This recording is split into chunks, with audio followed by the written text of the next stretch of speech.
Hai hai hai, Assalamualaikum warahmatullahi wabarakatuh. Welcome back to STN Daily Channel.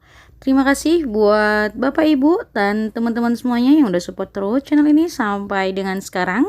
Dan buat kalian yang baru aja mampir ke channel ini, jangan lupa ya untuk diklik tombol subscribe-nya. Nah, teman-teman semuanya yang mau gabung nih ataupun diskusi perihal prakerja, kalian bisa langsung ikut di grup Telegram. Link aku letakin di deskripsi, atau bisa juga DM di Instagram aku @noviantias. Nah, sesuai judul yang dimana Kemensos akan memberikan bantuan 2 juta rupiah. Nah, untuk itu ini sebelum 2021. Jadi jangan sampai kelewatin nih buat teman-teman yang memenuhi persyaratan. Buat bapak ibunya juga nih. Nah, tahu teman-teman bisa membantu bapak ibunya seperti itu ataupun membantu saudara-saudaranya untuk mendaftarkan bantuan ini. Nah, berikut penjelasan perihal bantuan yang 2 juta dari Kemensos. Nah, jadi untuk dalam bantuan ini itu namanya adalah QB, yaitu kelompok usaha bersama untuk ekonomi produktif seperti itu. Nah, jadi buat teman-teman di sini Kementerian Sosial menyalurkan bantuan usaha ekonomi produktif dengan total 47 miliar pada tahun ini kepada lebih dari 23.000 penerima. Nah, untuk QB sendiri ini memang disalurkan yang tepat nih untuk menyasar kepada masyarakat Indonesia yang paling terdampak pandemi COVID-19. Dan untuk QB sendiri ini dihitung berdasarkan jumlah anggota QB. Perhitungannya adalah jumlah anggota QB dikalikan 2 juta rupiah. Jika masing-masing QB memiliki anggota sebanyak 10 orang, maka setiap QB mendapatkan bantuan sebesar 20 juta rupiah. Nah, jadi buat Bapak Ibu nih yang memenuhi syarat untuk QB ini di sini ada beberapa juga kayak bentukan ataupun proses bagaimana cara mendapatkan untuk bantuan ini.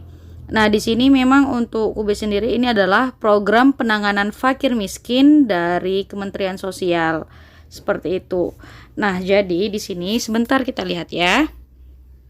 Nah, ini ada beberapa syarat nih untuk menerima bansos QB. Yang pertama itu adalah rumah tangga miskin yang terdaftar dalam data terpadu penanganan fakir miskin dan orang tidak mampu atau DTP FMOTM.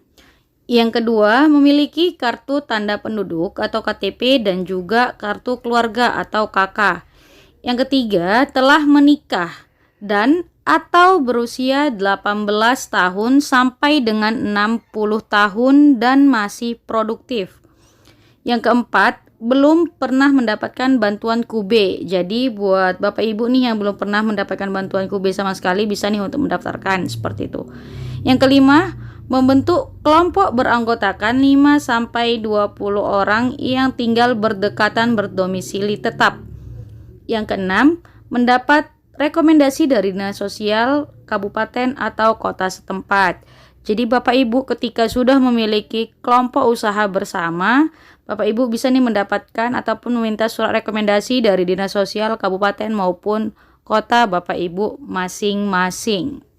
Nah, ketika Bapak Ibu sudah memenuhi persyaratan tadi dan ada nih berikut tahapan pengusulan untuk bansos QB sendiri. Yang pertama, perorangan, masyarakat, atau lembaga kesejahteraan sosial dapat mengusulkan proposal ke Dinas Sosial Kabupaten atau Kota melalui Kepala Desa. Nah, jadi memang untuk program ini agak sedikit ribet memang, karena melibatkan beberapa orang seperti itu, dan juga harus mengusulkan proposal dahulu, agar mungkin dapat surat rekomendasi juga gitu. Dan ini melalui Kepala Desa. Jadi di sini untuk yang pertama, perorangan, masyarakat atau lembaga kesejahteraan sosial dapat mengusulkan proposal ke Dinas Sosial Kabupaten atau Kota melalui Kepala Desa. Nah, yang kedua, Dinas Sosial Kabupaten atau Kota melakukan verifikasi dan validasi calon penerima QB sesuai data terpadu penanganan fakir miskin dan orang tidak mampu atau DTP FMOTM. Lalu yang ketiga, Dinas Sosial Kabupaten Kota mengusulkan proposal kepada Menteri Sosial melalui Direktur Penanganan Fakir Miskin Wilayah 1 dengan tembusan disampaikan kepada Dinas Sosial Provinsi. Yang keempat, Direktorat Penanganan Fakir Miskin Wilayah 1 melakukan verifikasi dan validasi atas usulan proposal Dinas Sosial Kabupaten atau Kota. Dan yang kelima, Direktur Penanganan Fakir Miskin Wilayah 1 menetapkan lokasi dan penerima QB. Yang keenam, hasil penetapan lokasi dan penerima QB disampaikan kepada Dinas Sosial Kabupaten atau Kota. Dan yang ketujuh, Kepala Dinas Sosial Kabupaten atau Kota menandatangani surat pernyataan tanggung jawab mutlak atau SPTJM QB. Nah, jadi memang untuk QB ini sendiri ada sedikit hal-hal tersendiri lah daripada bantuan-bantuan lain, karena ini memang dibilang dalam jumlah yang besar dan itu juga berkelompok, jadi juga nanti akan ada akses pendampingan seperti itu. Apalagi ini kan untuk usaha bersama, ada banyak sih yang bisa Bapak Ibu ini seperti ini nih untuk penetapan pengusulan. Ini nanti PDF ini aku letakin juga linknya di deskripsi. Dan nanti aku juga letakin link untuk yang QB-nya seperti itu. Di sini ada juga sih, ada contoh nih dari anyaman bambu produk QB yang dari Tangerang. Jadi buat Bapak Ibu nih, kalau misalkan mau gitu kan, bisa nih untuk diusulkan. Dan ingat tadi untuk step by stepnya. Pokoknya jangan bingung karena nanti ini PDF ini saya share juga. Jadi bisa Bapak Ibu lihat dan Bapak Ibu pahami dan bisa untuk mengusulkan proposal-proposal dengan anggota kelompoknya. Dan jangan lupa nih untuk yang tadi bahwasanya nanti ada juga pengusulan dari kepala desa. Jadi coba untuk benar-benar kita nih aktif agar bisa mendapatkan bantuan untuk yang QB ini. Memang ini agak sedikit ribet, beda dengan yang untuk UMKM ataupun prakerja ataupun yang BLT 500.000 maupun yang 300.000 dan ataupun yang BLT ketenagakerjaan. Jadi ini memang benar-benar dibuat gitu sedemikian rupa dan juga banyak juga syarat-syaratnya, karena ini juga dapat akses pendampingan yang dimana agar usaha tersebut ketika sudah diberi bantuan itu tetap akan terus berkembang. Jadi bukan hanya sekedar bantuan yang dikasih udah langsung hilang, tidak. Tapi benar-benar ada pendampingan untuk kemajuan usaha tersebut ke depannya. Jadi diharapkan ini juga bisa membantu Bapak Ibu yang masuk kategori ini gitu kan, untuk meningkatkan taraf kehidupan yang jauh lebih baik lagi.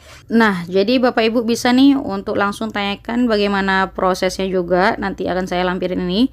Bisa tanyakin ke kepala desa setempat ataupun ke dinas sosial setempat.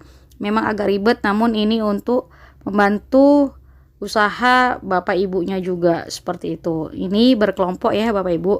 Baik, mungkin hanya ini saja informasinya. Semoga informasi ini bermanfaat dan yang dimana kita hanya tahu biasanya itu untuk bantuan-bantuan dari pemerintah itu hanya BLT ketenagakerjaan, terus juga BLT UMKM, prakerja, terus juga yang PKH, beras dan lainnya.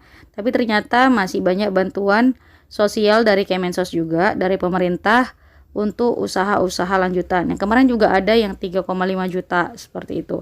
Dan ini ada yang 2 juta.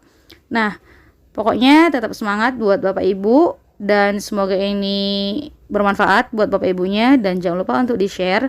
Mana tahu ada nih kelompok yang sudah punya usaha dan masih belum tahu bahwasanya ada bantuan seperti ini. Dan terima kasih, semoga berhasil.